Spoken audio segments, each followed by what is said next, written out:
Good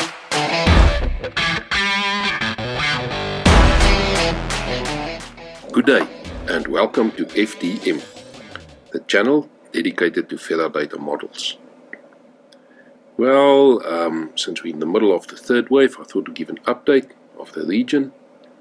Here you can see Botswana, and there's definitely been an uptick the last month or so. But they're not really in deep trouble. They're doing well. Let's look at Namibia.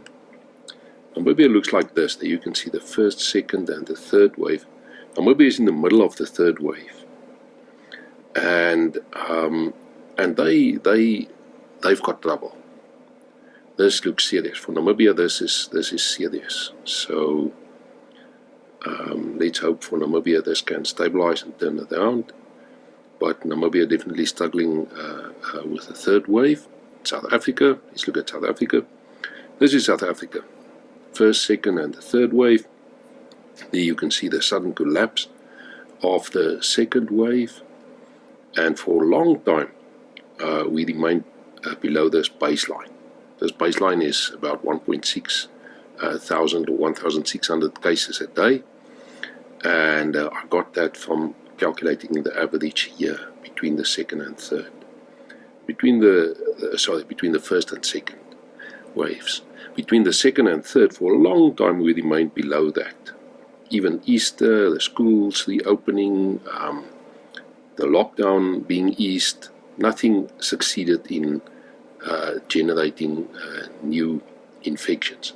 However, we hit this third wave. We started around about around end of May, and here you can see the second wave. This purple line is the second wave. I just overlaid it here. You can see the second wave sort of gathered steam, and then it had this inflection point and it moved up. And we've also had that recently. If we chug along as in the second wave, then we'll peak middle of July. But we're still some way off from that. Just zoom into this region a little bit. So let's zoom in. Here you see the second wave again. And the second wave had this inflection point, which we didn't see. We had the steady increase in our third wave, but the inflection happened around here. So there we see the inflection happening.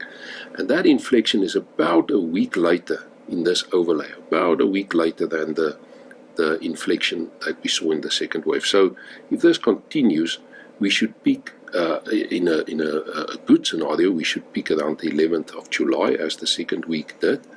But if I add this delay before the inflection happened, then we can add about another week. So let's say 11 to 20 July, we should peak and then collapse. And probably this time we'll collapse even faster. In each of the previous waves, we collapsed faster than the wave before. So I expect this collapse to be even more dramatic when it happens.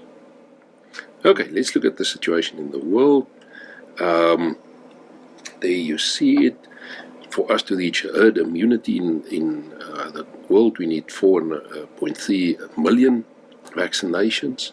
In South Africa, we need 27 million, and so on. And even though Namibia is struggling, they need, given their small population, they need 1.5 million vaccinations, and they've got herd immunity. But you can see in South Africa, if I use the infection ratio and I apply that, or the infection fatality rate, and I apply that to the number of deaths we had, then a much larger portion of the population has had it than the official figures. And I suspect this is even higher. I suspect we are in this region, deep into this region, which means we are rapidly approaching that. Well, that's it for today. See you soon. Bye-bye.